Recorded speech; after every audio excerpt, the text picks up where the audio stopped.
Hello, what's up, everybody? We are live. It is Monday night. Time for some TNC. I hope you guys are buckled in. It's going to be a fun show. Hope you had a good weekend. Happy Monday. Let me get myself set up over here. Make sure we got the chat up and running so I can see you guys' questions.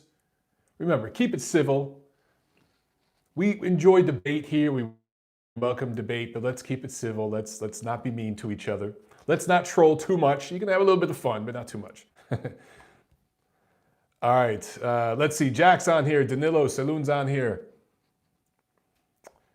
Awesome. We already got some thumbs up. My boy Jack. What's up, brother? Appreciate you guys. We got Jordan, Dix Hills, Ahmed, Sean, Joel's on here. Hamed's asking about my playlist on speaker. Nah, I'm gonna fix that up later, Hamed. But yeah, I think I'm gonna cancel that one folder. Adrian's on here. All right, guys, we're right at 7 o'clock, so let's go ahead and get the show started. Hello and welcome back, fighters, to the Neutral Corner Boxing Podcast. This is episode 201A. I am your host, Michael Montero, and we got a lot to discuss this week. We got some news and notes, some big announcements that happened over the weekend. Right before the end of the year, some good stuff, man. Eddie Hearn promised us a good, big announcement, and he hit us with one that we did not see coming. So we'll talk about that in just a second. And of course, we saw Terence Crawford look human, but pull out a dominant victory that some are taking liberties with, you know who, online and having fun with that, making it out like he got exposed just because he got clipped with a good shot. A statement from Teofimo Lopez, and I think a statement from Vergil Ortiz. We'll talk about all that in a second. But first, I want to remind you guys, the best thing you could do is share this video. So I have a friend who, he doesn't work high up in Google, but he works with people who work high up in Google, okay, if that makes any sense. And I was just speaking with him over the weekend, and basically what they told me is, what YouTube does, and this is through Google owns YouTube, of course, is they change these algorithms. And right now they're making a big push to partner with big platforms. The NBCs, the ESPNs, CBS, Fox, so you're seeing big celebrities start to YouTube channels and big networks get on YouTube. I think it was like 10 years ago, over 80% of the biggest channels on YouTube were guys like me, private people just doing it from their home. Now that's at less than 20%. Now over 80% of the channels, the big channels, the biggest channels that you guys get on YouTube are corporate sponsored channels. That's because Google's making a push. They're trying to basically make YouTube the Netflix of the internet, the Hulu of the internet. I think it's a mistake because I think what really drives YouTube is the community perspective, right? But anyway, these algorithms, they shut guys like me out. They shut little private content creators like me out in favor of the big corporate sponsored, studio sponsored YouTube channels. So best thing you guys could do to help me out, share the video itself. Spread the word about the channel. Post it everywhere you can. Tweet it. Get it in the boxing chat rooms, everything else, okay? John says, yay, capitalism. Exactly. Yeah, it is what it is, man. We already got a super chat from The Hidden. Thank you so much. That's obviously one way you can really help me out as well, guys. I'm an independent operator, an independent content creator. They're all shutting guys like me out any way they can, and you got to kind of sell out to the man to get corporate sponsors, to get studio sponsors, to kind of keep your job in line and to make serious money in this business. So I make some dollars here and there from the articles I write with Ring Magazine and Ring TV and all that. Some of the radio spots I do, I get a little bit of dollars here, there. But the way you can really help me out is the Super Chat pledges right here. I do have a Patreon, but I'm considering shutting down my Patreon and starting some other, I don't know how to word it, but some other fundraising thing that I own, maybe on my own website or something. I'm curious what you guys would think about that, because I think the ethics of Patreon I don't really line up with. They take some of the money that you guys donate to the show, which I think is messed up. They take their cut. I think that, I don't know, I'm considering maybe trying to find a different way to raise capital for the show and keep everything running, because this shit ain't cheap. All the software that I got to buy to do what I want to do and take the show where I want to take it. So I'm considering maybe having a private donation sort of thing set up through PayPal or something on a website that I control, and keeping the corporate whores at Patreon and everything off of it. But right here, guys, you can help out with the super chats. So thank you so much, The Hidden, for your super chat pledge. She says, shout out to Mixmaster Mike Montero, Triple M.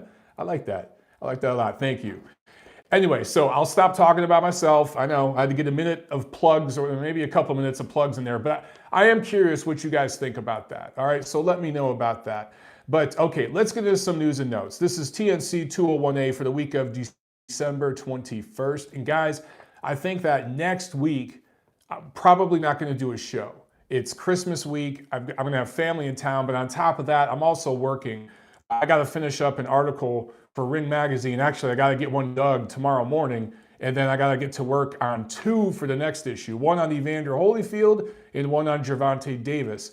In the last few days, I have spoken on the phone with Eddie Reynoso, Steven Espinoza, Leonard Ellerby, among other folks. It's been nuts the past week or so. And next week is going to be crazy because I'm juggling all this and I got family and friends in town. So no show next week, but we will be back for one last huge show the last Monday of course, we'll be back this Thursday for the preview show, but I'm saying January 30th, that'll be kind of a fun celebration, year-end kind of a thing. We'll talk about, the best of the best in 2019, and then we'll get ready to kick off 2020. So just wanted to get all that out there. Let's get into news and notes, okay?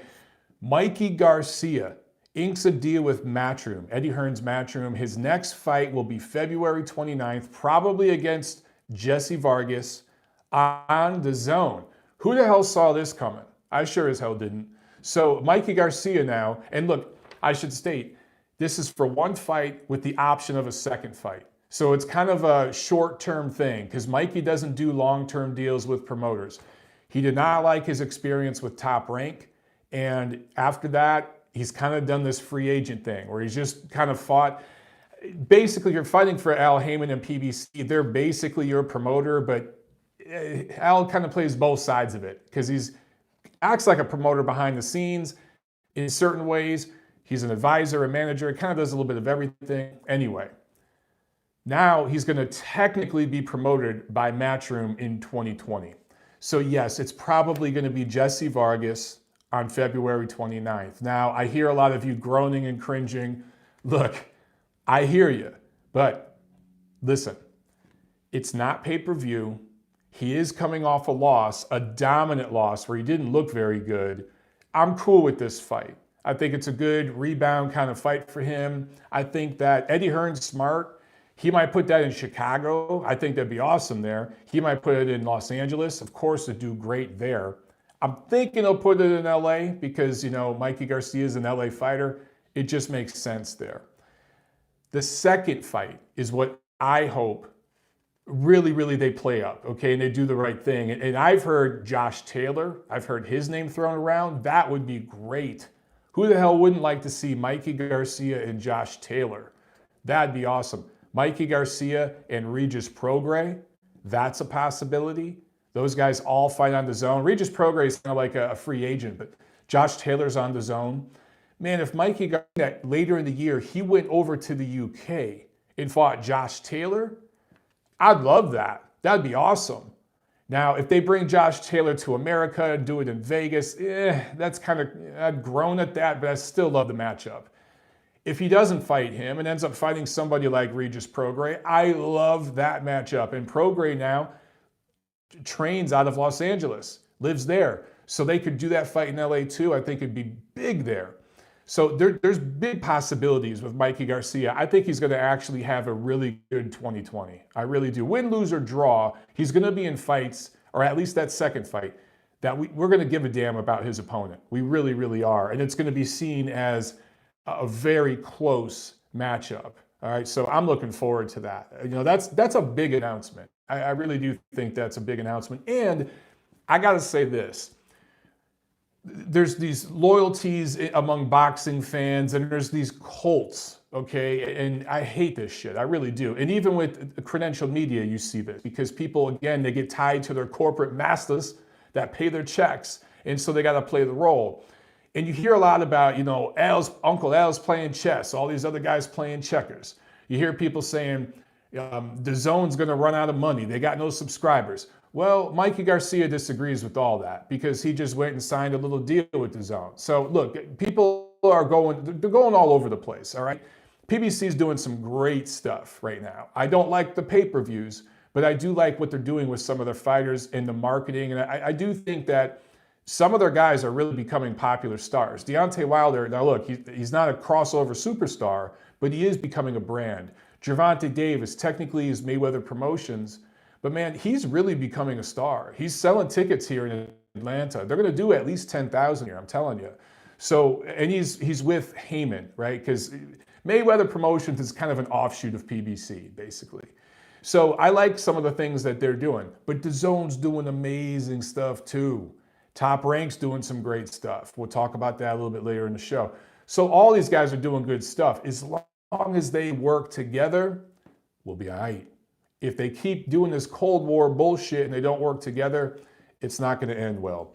Also in big news, I thought this was interesting, man. Tyson Fury leaves trainer Ben Davidson. And it wasn't like this nasty breakup. It was amicable. They're cool. In fact, I think Ben posted on social, I don't know if it was Twitter or Instagram, whatever, but he said, we're still cool. Tyson's going his way, I'm going mine. So it's amicable. But Tyson Fury leaves him and gets with SugarHill Steward, Manny Stewart's nephew of Kronk Gym fame, right? So then, of course, there's all sorts of talk about this all over the internet. Fury, technically, has been at Kronk before, and people are saying, oh, he's going back to his Kronk roots. Okay, back up a second. When he was like 21, he checked out the Kronk Gym. He worked out there for a little while. I don't think he's ever trained in the Kronk system or anything like that. He went there years ago when he was very young. He did work a little bit with Manny Stewart. That's when he first met SugarHill, that Manny's nephew, and the crew. I think he met Jonathan Banks. He met all those guys. So he's familiar with them and everything else. But it's not as if he trained there for 3, 4, 5 professional fights during, a good part of his career, and he's going back to these roots. No, this is going to be a new look for him, okay? Now, I think if he was going to do this, I think if he would have did it after the Wilder fight, after the first Wilder fight, I think that would have been a move because generally speaking, it takes 2 or 3 fights with a new trainer to really get your flow going, to really be in the groove and where you can kind of understand each other and finish each other's sentences and all that kind of shit, right? You make eye contact, you know what each other's saying without even speaking, that sort of thing. It takes 2 or 3 fights. So if he would have got with Stewart right after that Wilder fight, and then had the Schwartz and Wallin fights, he'd be settling in now for the Wilder rematch. That'd be his 3rd fight with Stewart. I think they'd be really in a good place, in a good rhythm. But dude, this fight is 2 months away. The rematch is supposed to happen February 22nd between Wilder and Fury. So in 2 months, and keep in mind, we got Christmas, New Year's. Fury's not training during Christmas and New Year's from what I've heard. He's going to go, and it makes sense. He wants to be with his family during the holidays. But as far as I understand it, they're going to start camp at the beginning of January, right? So basically, you're going to train with a new guy for 6 weeks and then go into a rematch with Wilder. I understand why he's doing it. And for the record, Kronk, because of Emmanuel Stewart's teachings, they're very good working with tall, rangy fighters and using distance, using your length, and getting full extension on your punches, being as explosive as you can from the outside. So I get it. It's a good fit. I just think they should have did this a year ago. That's my personal opinion. I don't know if this means Tyson Fury is going to train in Detroit or anything like that, but if he does, I'm going to have to go up there and see them. That'd be awesome. I haven't heard anything like that, though. However, again, I got to say, man, it takes a few fights to get used to a new trainer. So I just don't know, man. You're doing this 2 months before a a rematch with Wilder. And also, I don't know if staying on the outside is the best thing for Fury. I actually think he did better against Wilder in mid-range and even in close quarters, because Fury's a much better fighter at mid-range and on the inside than Wilder is. I mean, he's much better fighter than Wilder technically in every category. But on the outside, Wilder does have a chance to land that big right hand, which he did in the 12th round. He set it up with a jab, landed the right hand, followed it up with a left hook as Fury went down. It was a great 1-2-3 from Wilder. He could do that if Tyson's on the outside. I actually think that he'd be better served staying in that mid-range where Deontay can't get full extension on that right hand, and where he can counter. He can catch and shoot. He can make Deontay miss and then counter. He did that beautifully in that first fight. So anyway, we'll talk way more about that, of course, as that fight draws near. Let's get into the review. So last Friday, Golden Boy Promotions, Fantasy Springs Casino on DAZN, Vergil Ortiz Jr., my 2019 runaway prospect of the year, scores a fifth round stoppage over Brad Solomon. There were 3 knockdowns. He improves to 15-0 with 15 knockouts. So he's got a 100% knockout ratio, only 21 years old. Now, he didn't make weight on the first attempt, which I was a little disappointed in, but he made it on the second attempt. He's okay. I don't know. I mean, maybe there were just things were not calibrated 100% correctly, but there shouldn't be issues for him making 147. He just moved up. But make no mistake, this kid, it would not surprise me if he settles in as a middleweight. I'm serious. He's definitely going to be at 54 within the next few years. And then at some point, he'll probably make the eventual jump to 160. He's that big. He's a big, strong welterweight. Brad Solomon, never been stopped. However, these are all the good things about Ortiz, right? Hold on, let me read Gail's comment here. Gail, who was there, said that Ortiz Jr. said he weighed in fine on his home scale. It was no big deal. Yeah, he weighed in the second time 15 minutes later. Yeah, Gail, that's what I figured.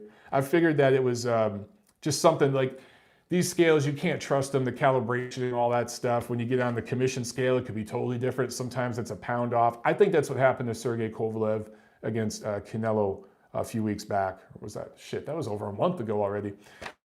Anyway, all these are good things from Vergil Ortiz Jr., right? All good stuff. I mentioned 100% knockout ratio, and he's got some 15 fights in. He's got this win over Brad Solomon, who coming in only had 1 pro loss, was a good amateur. I think he won like 3 National Golden Gloves tournaments. So he's definitely a guy who can handle himself. Antonio Orozco, good win. Mauricio Herrera, good win. Juan Carlos Salgado, former world titleist, good win. However, there are asterisks next to all these wins, so everyone just needs to slow down a little bit. And this is why I don't yet call Vergil Ortiz Jr. a contender just yet. He's still a prospect in my mind. And a fighter that we'll talk about later on, Teofimo Lopez, has the same amount of pro fights, but he is now a contender. And I'll tell you why later on in the show. Vergil Ortiz Jr., to me, blue chip prospect, my favorite prospect, 2019 prospect of the year. But he's still a prospect because here's the thing, guys. Solomon, coming into this fight, had only 1 fight in the last 2.5 years, okay? So he wasn't very active. He was coming into this fight basically the same way Matvey Korobov was coming into his fight with Charlo last year, Jamal Charlo, right? 1 fight in like 2.5 years. So not very active. And for a guy like Solomon, who depends on his defensive ability and his movement, that's a lot of ring rust, bro. So that definitely affected him. Also, Solomon's a light punch welterweight. He has a 30% knockout ratio as a professional fighter. So he's light hitting. So Ortiz wasn't facing much resistance as far as the punches he was taking back at him. You go back to Antonio Orozco. Good win, but he's a natural 140. Now, some of you are going to say Ortiz started at 140. Yes, he started at 140 as like a 19 and 20-year-old, okay? Orozco's a grown-ass man at 140. So there's a difference there. That means Ortiz is naturally bigger, stronger. And Orozco, good fighter. He lost to Jose Carlos Ramirez at 140 before moving up. So again, I'm not trying to shit on Ortiz at all. I'm really high in the kid. I'm just telling you guys, Golden Boy Promotions is doing their job. I'm just saying he's yet to face a prime, strong, hard-punching welterweight. He'll get there. but we need to slow down. Great doing it. But Mauricio Herrera, a natural 140, a 21% knockout ratio. Okay, and that includes his time, most of his time being at 140. Then he moved up to 47. So he doesn't hit very hard. Juan Carlos Salgado, who I mentioned before, he started at 130. Not very hard punching at 147. So Ortiz is doing everything he's supposed to do. He has passed every single test, but not ready to call him a contender and say he's ready to challenge for a title quite yet. Let's fight a top 10 welterweight in their physical prime who can punch back, who's got a serious welterweight punch. I want to see how Ortiz reacts to some adversity because he hasn't faced any yet. The process that Teofimo Lopez went through earlier this year against that Japanese fighter, where all you guys out there wrote him off after that, right? He faced adversity. He had to come back and learn from that. Vergil Ortiz Jr. needs to go through that process before we could call him a contender. But right now, sky's the limit, man. Crazy potential with this kid. I love him. What's not to love about Vergil Ortiz Jr.? Okay, Saturday, December 14th. Big show in New York. Madison Square Garden, Top Rank, ESPN. Michael Conlan avenges his 2016 Olympic loss, I'm saying that with quotes, to Russian Vladimir Nikitin. This was a good performance by him. He got a little sloppy like toward the last 3-4 rounds and slugged it out a little bit too much. The first half of this fight, the first 5-6 rounds, he boxed beautifully and pretty much shut out those rounds. So then he got lured into a little bit of a slugfest. And that's not what Conlan needs to do, particularly against a limited guy like Nikitin. Now, Vladimir Nikitin has tremendous experience as an amateur.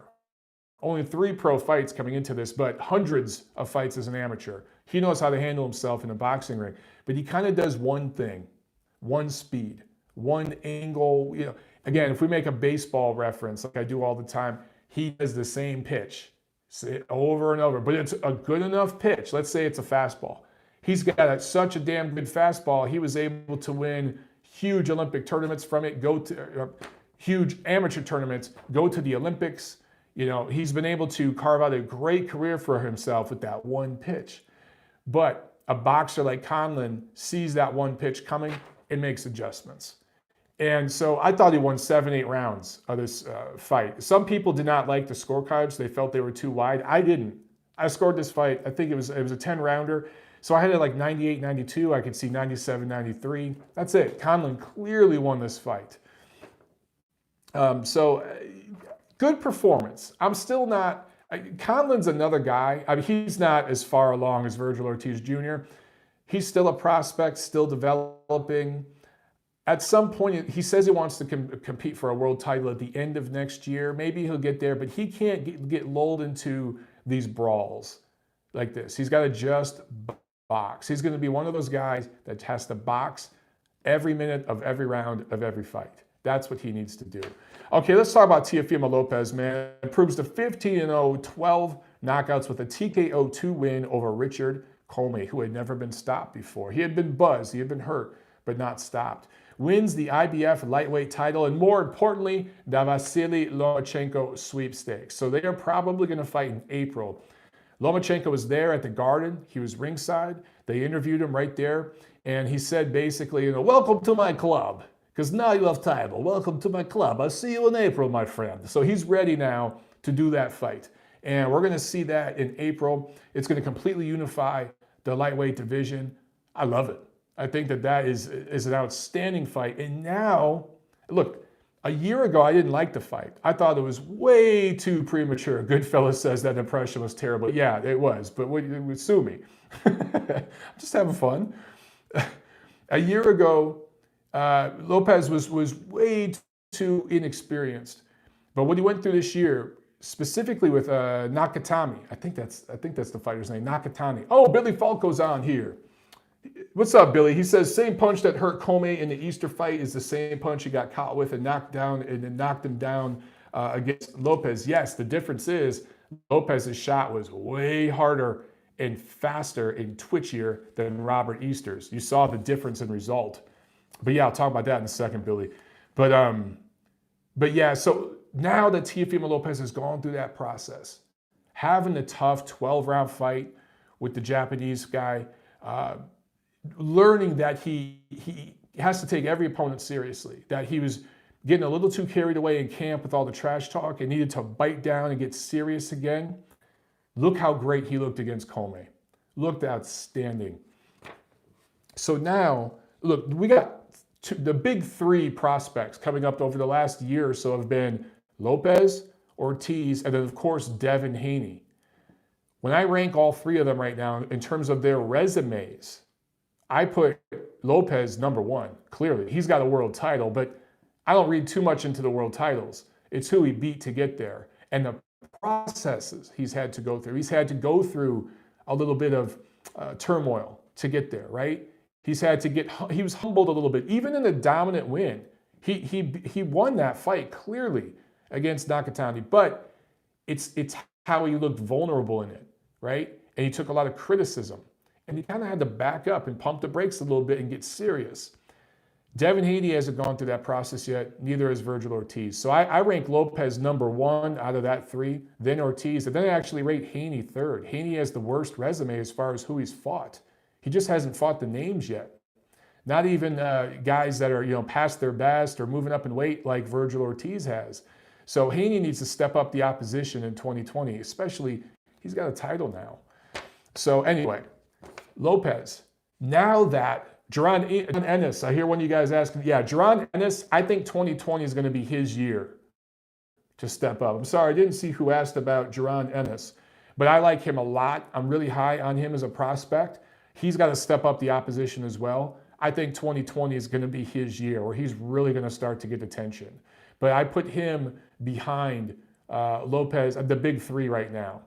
And let's see, Joshua Kodo in the chat is mentioning Gervonta Davis and ranking him with these guys. I put Gervonta Davis in, he's a contender now. And I'm not even talking about titles and all that. I just mean he's not a prospect anymore. So I think Gervonta Davis has kind of graduated from that realm. And he's above all these guys right now. Although, Lopez is nipping at his heels. But of the prospects right now in those lower weight divisions, guys who have been a pro for just a few years, it's Lopez, number one, then Ortiz, then Haney, then who am I forget? Shakur Stevenson. I put him after Haney. So these guys, they're stepping up, and we've got a bright future over the next 5 years. It's going to be good, man. Boxing's in a good place in these lower weight classes. And then we got some guys coming up like Daniel Dubois at the heavyweight division that I think are going to make it good up there too. But let's talk about the actual fight. Commey's a good fighter, okay? Good fighter. But again, if we nitpick, and I'm nitpicking right now, but if we nitpick that resume and have some perspective, his best win, Richard Commey's best win, is an old Ray Beltran. That's his best win. Now, you can argue that he beat Easter. You can argue that he beat Shafikov. Those were close fights. For my money, I was cool with those decisions. I was fine with Shafikov and Easter getting the nod. But Commey, again, good fighter, huge defensive liabilities, drops the left hand, as Billy Falco in the chat was talking about a few minutes ago against Easter. He lowered that left hand and got clipped with a good right hand that buckled his legs, and he was badly hurt against Easter, right? Same thing here against Lopez. Lopez is just so much more explosive and fast and powerful than Robert Easter. He's just a level above him. So getting caught with that shot against a guy like Lopez, you're going to go down, which he did, and he could not recover. So as happy as I am for Teofimo Lopez, who proved all the doubters wrong with this performance, and as excited as I am now because he's proven himself and he's worthy of the Lomachenko fight, as excited as I am for that fight, and I do think it's going to be extremely competitive. I really, really do. And Lopez absolutely has a chance.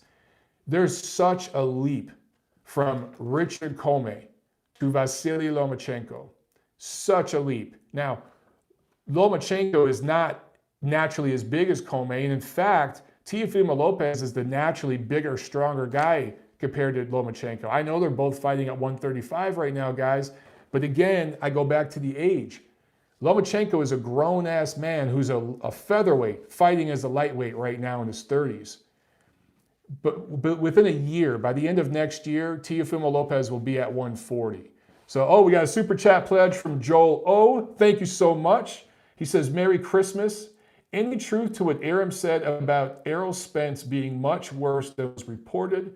Have you heard any inside rumors or news? Thank you again, Joel. I really appreciate it. And as far as Errol Spence goes, I've heard rumors. I'm telling you right now. I've heard some really bad stuff. I've heard some really good stuff. But I can't say any of it with confidence publicly because it's nothing more than rumors. I think, look, Grandpa Bob is a promoter. And like any other promoter, he talks a lot of shit and says all sorts of bombastic things. I think he was saying the other day that Kubrat Pulev is going to mess Anthony Joshua up. I don't see that happening. He's also saying that Wilder Fury 2 is going to do 2 million pay-per-view buys. That's insane. I don't even know if it cracks 1 million. So he says all kinds of crazy shit. All I know about Errol Spence is he posts some things occasionally on Instagram, and instead of posting it on his actual profile, he's been posting it in the, what is it called, the story or whatever, so it deletes after 24 hours. He posted something really shitty about Timothy Bradley this weekend, which I was really disappointed in. And he's posted a couple things recently. You guys have seen the mugshot. He didn't look good, but as far as I understand it, physically, he the only problem was some lacerations and stuff like that. Mentally, emotionally, how he's recovered from that accident, how that might affect his fight career, I don't know. I think what they're trying to do, and this just seems to be the way PBC handles these sorts of situations, they're just not talking about it. They're just being quiet. They've asked him, as far as I understand it, not to come to fights. He wasn't at, was it the Charlo fight recently? And Charlo's his bro.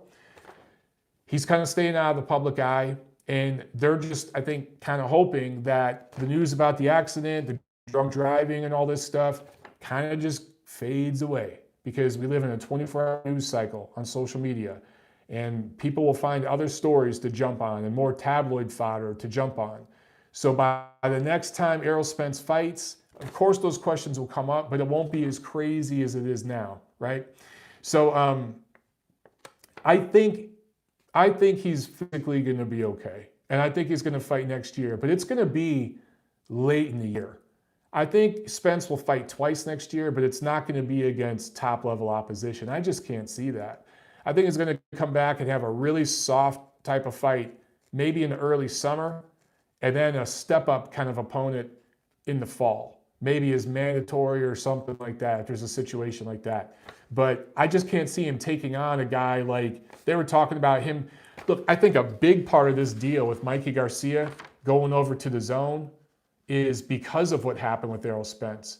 You know, because Mikey Garcia already fought him, but they were going to try to do Mikey Garcia versus Manny Pacquiao, and then they were going to have Danny Garcia fight Errol Spence, and then they were going to have the winners of those two fights fight at the end of the year. And so basically, they were going to have Errol Spence and Manny Pacquiao fight at the end of 2020. That shit's blown up. It's not happening.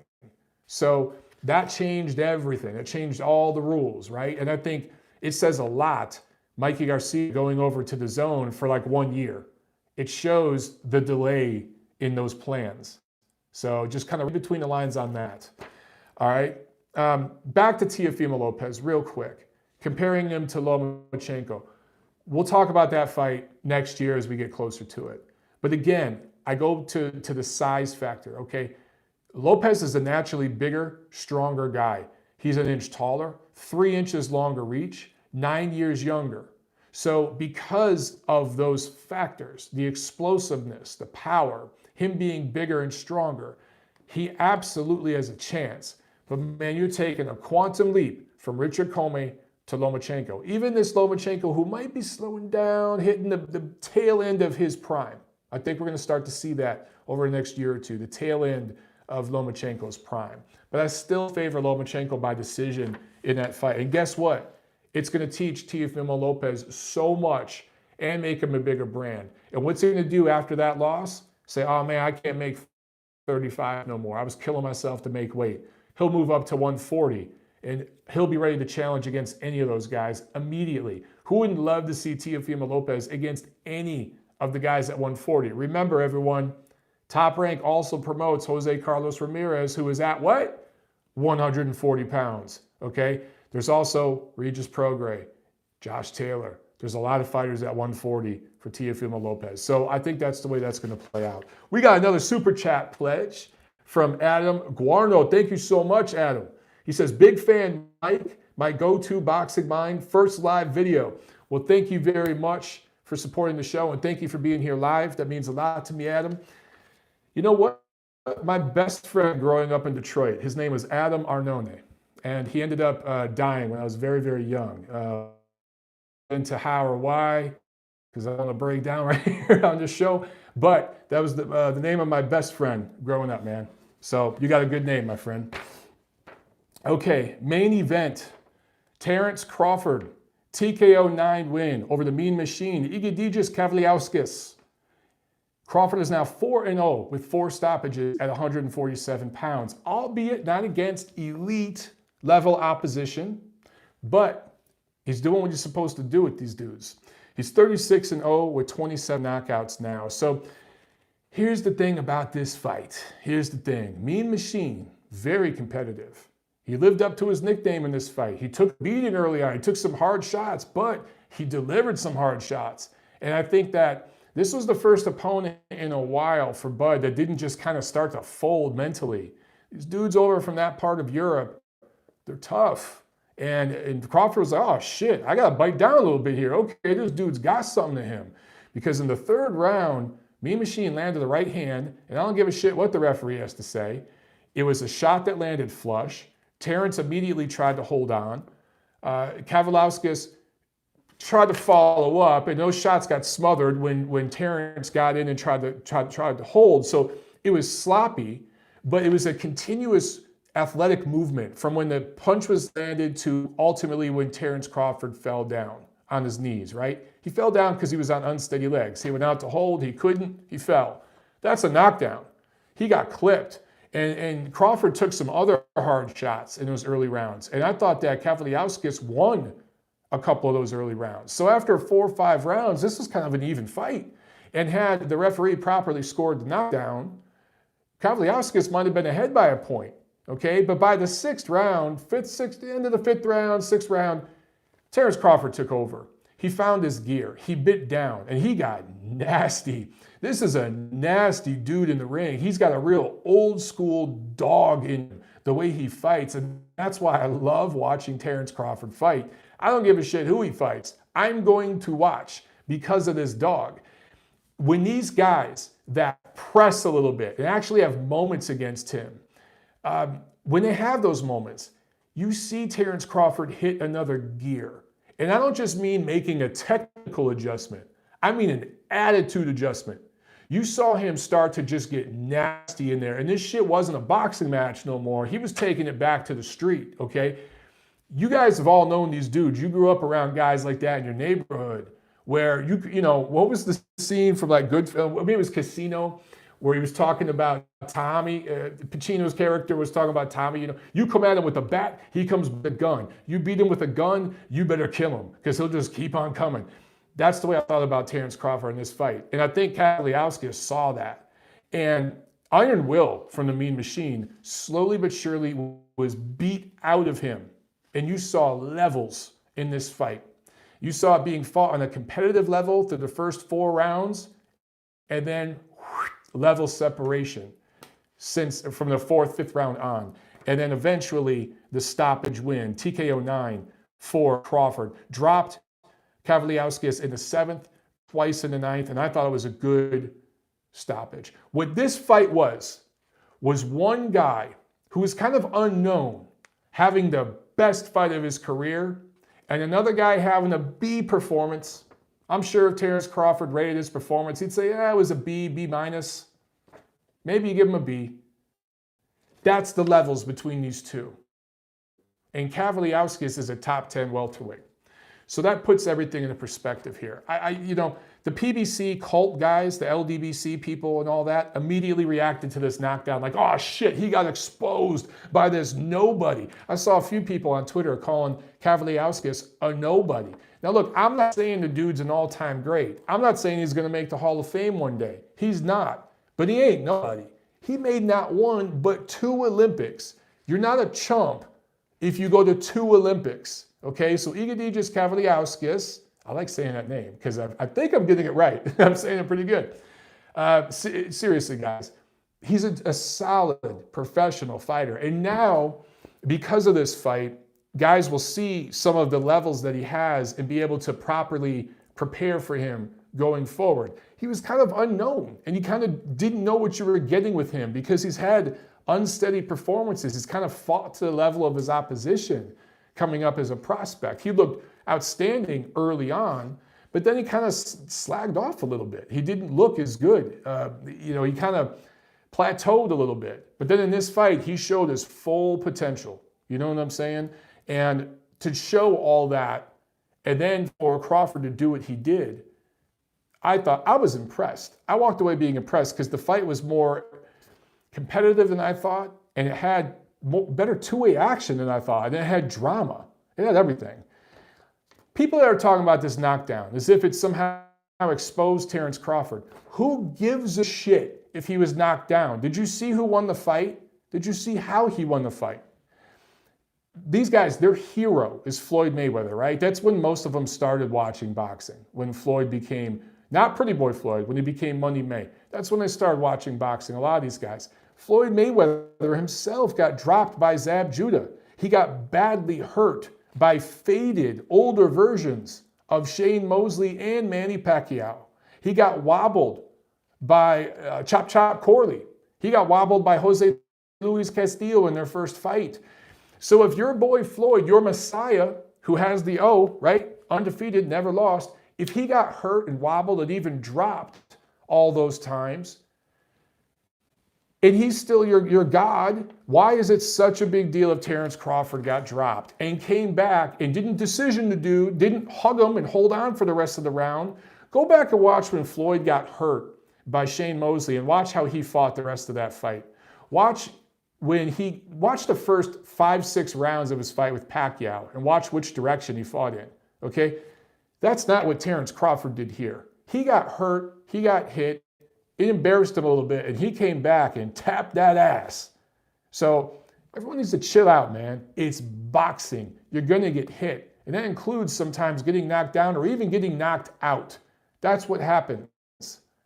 It's okay. You're human. Errol Spence is another example. Errol Spence never been knocked out or anything like that. I'm not suggesting that. But he was behind against Kell Brook before he came back and stopped Kell Brook. He was behind or maybe even with Sean Porter, depending on how you scored some of those swing rounds, deep into their fight, right? Until his power came on. So for people bashing the shit out of Terence Crawford because he lost a couple rounds and got dropped, Errol Spence has lost plenty of rounds and came back and won fights strong too. So you can't praise one guy and diss the other for doing a similar thing. You know what I'm saying? Anyway, Tim Bradley's rant at the end of this. I thought it was epic. I tweeted about this. Basically, Tim Bradley called out the PBC welterweights and said something to the effect, I'm paraphrasing, but he said, you're all cowards because you won't fight Terence Crawford. Now, I did not like the use of the word coward. Dude, they're not cowards. This is more on their management than them. Does anyone not believe Sean Porter would fight Terence Crawford tomorrow? Sean Porter will fight anybody.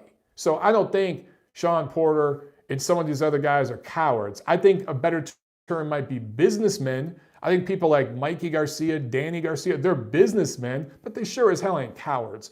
So I didn't like that term used by Bradley. But I do like him calling out the unethical platform, what should I say? Unethical messaging. I'm struggling to find the words. Over at the PBC broadcast right now because, guys, they're pretending that Terence Crawford doesn't even exist. They're not saying his name. Now, you've heard me bash the shit out of ESPN because of their hypocrisy with Tyson Fury and the whole lineal thing and conveniently forgetting about him taking drugs and all this. So I'm going to keep it real on both sides of the fence here, okay? And I understand that Tim Bradley works for ESPN, thus he's a quasi-promoter for Terence Crawford, and Terence Crawford's his good friend. They go back. That's why they never fought. They never wanted to fight each other because they're friends. So I get all that. I get that. Trust me. I understand. I'm not saying I agree with all of Tim Bradley's rhetoric, but I like that he went on this rant because it's getting people talking about the right thing. Why aren't these damn fights happening? And if it took Tim Bradley being a dick, quote unquote, I'm using quotes here, to get people talking, and he has to shoulder the brunt of the criticism and all that, and he has to play that asshole role to get people talking, to get the fights made, so be it. Sometimes you gotta be that dick. I was the dick that ranted on Adelaide Byrd to Bob Bennett after that Canelo Golovkin fight, the first one, right? Now, we've seen Adelaide Byrd work plenty of fights since, but she hasn't scored a big major fight like that since, right? Correct me if I'm wrong. She has not scored a major main event like that since. So, and I was an asshole that night. I grabbed the microphone and ranted like an idiot. And, I could have chosen my words better. I wish that I said some things differently. But I had to be a dick that night because no one else is going to say it. So I can kind of relate to Timothy Bradley here in a little way. I mean, a much smaller way than him, obviously, because I'm nobody and he's a former world champion. But I'm just saying, sometimes you got to be that jerk off that just says it because no one else is going to say it. So I like what he did. I don't like all of his wording, but I like what he did. And again, I understand there's hypocrisy there. So if it gets us the fights, cool. Now, Bob Arum has said that he wants to make a fight between Terence Crawford and Sean Porter next year. For what it's worth, I like that fight. If Sean Porter comes over to ESPN or something and they do a one-off, or even if Terence Crawford has to go over there, whatever, that'd be awesome. I really like that matchup. Now, I don't consider Sean Porter an elite level, pound for pound kind of fighter, but he's a solid, proven welterweight.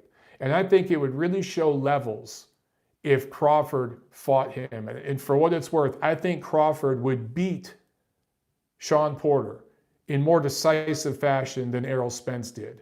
And I think he might not score a knockdown. He could, but he might not score a knockdown like Spence did. But I think in terms of rounds, he would beat him more decisively. It would look closer to the Brook fight because I thought Brook decisively beat Sean Porter. He'd beat him more decisively than Spence did, and certainly more decisively than Thurman did. So I think that would show levels. I really hope that fight happens next year. All right, guys, let's look at the chat. We'll look at a few questions here. Then we're going to wrap it up because I got to get my article done and get that over to Doug for the next issue of The Ring magazine. I'm actually writing an article on our choice for 2019 Trainer of the Year. Wink, wink, nudge, nudge. You guys can figure out who that is. If you were listening at the very beginning of the show, you could do the math. Okay. Gail Falkenthal says, Adelaide Byrd judged November 30th Arnold Barboza Jr. bout and the Guido Vianello bout. Both KOs. Yes. She's scoring plenty of fights. I just haven't seen her score a big major pay-per-view like that in Las Vegas since I ranted. I'm not saying it's because I ranted. I'm saying I'm part of why, maybe, because I was the dick that everyone needed that night, but nobody else wanted to be. And it got everybody else talking. And that's what Tim Bradley, I think, was trying to do the other night. And I think it worked because everyone's been talking about his rant. Now you guys are just talking about Adelaide Byrd. Boxing and Bulldog says, Mike, any chance at all Fury Wilder 2 ends up in Brooklyn? Small chance, yeah, because they have that relationship with Barclays management. But I tend to think they're going to sell out and go to Vegas for the money. I think they're going to get a hell of a site fee. Although, I should add that the MGM executives are not happy with the loss that they took on that last Wilder fight. So, Uncle Al, and they're going to have to do some negotiating and maybe lower some prices and figure some things out. For what it's worth, if they put Wilder and Fury 2 in Las Vegas and they price it right at the MGM Grand, they can sell it out. It's all about pricing. They overpriced that Wilder-Ortiz rematch. If they had priced that right, they could have did a good crowd. James Burrell says, Robert Byrd would be a better referee if they got him a rascal to be... I had to think about what you were saying. For those of you who don't know, a rascal is one of those scooters for elderly people. That's cold, James. That's ageist. That's elderly biased. We can't have that here. Gail Falkenthal says, Byrd judged the Bradis versus Glavaki fight in June that her husband, Robert Byrd, completely screwed up. Yes. God, that was a debacle. Oh my God, that was horrible. I remember that. Yeah, look, if the Byrds, like, what I thought about in that fight is, man, they have to travel overseas to get bigger gigs now. She does. Fine. You want to bring her over there to score your fight? Fine. But if I see her scoring a major fight in Nevada anytime soon, ooh, that's not a good look for Nevada. Oh, Super Chat pledge from Bango Bang says, love your show, brother. We appreciate it, Double B. Thanks for watching, man. Thank you for the Super Chat. That helps me out a lot tremendously. Absolutely appreciate it, man. We thank you for all you guys that are watching. And you're going to love some of the stuff I got coming up soon, I promise you. Let's see. Vegan Dad asks, who will Loma fight in 2020? Vegan, are you trolling? Are you trolling, my friend? Or have you just not been paying attention for the last year? He's going to fight Teofimo Lopez in April. After that, he's probably going down in weight. He actually called out Gervonta Davis. Now, if he fights Teofimo Lopez in April and fights Gervonta Davis, and that would have to be pay-per-view late next year, holy shit. That'd be amazing. John Uden with the Super Chat. What's up, John? Hope you're enjoying New York, my brother. He says, oh, he's back. Back from NYC. Loved Il Cortile. Oh, great, man. I hope you got the Sunday gravy there. And PJ Clark's Mean Machine could give guys like Lipinets and Danny G and Ugas a hard fight if he gets more fights. I agree with you. Yeah, I think he's on their level. I would have favored him. And Ugas, I'd slightly favor him. But I think that he's capable of giving any of those guys a really competitive fight. Really competitive fight. So I want to see more of him. And I think more fans are going to want to see him again after his performance against Crawford. Guys, June was in New York for the fight last week, and he was asking me where to go eat. And I recommended the place down Little Italy where I got to know the owner a little bit last time I was down there. And they do a great Sunday gravy. There's a special gravy, red sauce, that they only make on the weekend, Saturday and Sunday. So you got to go there on the weekend to get it. Oh, it's so good. Love it. It's just like the gravy that my dad used to make every Sunday. Boxing and Bulldogs ask, will the monster be healthy enough for the fight the first half of 2020? I believe he will be. I hope he will be. I believe he will. Might be pushed back slightly, but I think he'll be fine. Aquarius Love asks, yo, Mike, what's up? What's going on with Dana White Zuffa boxing? Your guess is as good as mine, bro. But if I had to guess, there's going to be an announcement with him, and it's going to involve Floyd Mayweather at some point in 2020. Early 2020, Dana White, Floyd Mayweather, Zuffa boxing, some sort of thing together. That's my prediction. MJB Taco says, shorts. Yes, sir. Anytime. Oh, we got another super chat from Fried Pork. He says, another great episode. Nice beard, by the way. Thank you. Thank you very much, Fried Pork. By the way, fried pork's delicious. I love it. You can't really go wrong with pork any way you do it. You know what I'm saying? But fried pork, shit. But yeah, so this beard, this is just my December. I don't give a shit. I stopped shaving beard. That's what this is. It'll be gone early January. Tiffany gets sick of it, and she tells me to cut it off. But last month of the year, I say screw it. So right around Thanksgiving, I just stopped shaving for like a month, 2 months. MGB Taco says he's got to work in a few hours, so no shorts for me. Yeah, you work a crazy schedule, dog. Crazy schedule. Billy Falco asking, when are you coming to train? Bro, I want to get out there in the spring and actually hear that Caleb Plant's next fight, or Is his next fight in Nashville? I know they were talking about that. Let me double check real quick. Let me look at my notes. Because I know they wanted to do that. Let's see. Man, so it's not official yet. Yeah, I know they were talking about bringing Caleb Plant to Nashville and doing a fight there. If they do that, I'm there, bro, and we're training. It's going to be fun. I can't wait. And I'm bringing Tiff. She wants to train too. So, yeah, that is the plan. Sports Talk with Troy says, Mayweather Khabib at 154. I wouldn't rule anything out. I can never predict what Floyd's going to do. Never. But, yeah, dude, that's very possible. Something like that. And I think Dana White obviously would be involved with that. I could totally see it happening. Yeah, man. Michael Barrios works 10 p.m. to 8 a.m. Damn, dude. Well, that's why you make the big bucks, brother. But that's a crazy shift, man. Harrison Property with the super chat. Thank you very much. He says, awesome episode, Mike. I appreciate it. I appreciate all you guys watching. We've been going here for about an hour. So I think that we're going to log off here. And I'll see you guys Thursday night. We'll preview what's coming up this weekend. I appreciate all of you. And Piglet Smith in the chat says Montero KO3. I like that note. We're going to end on that note, guys. All right. Have a good night, guys. I'll see you at the fights.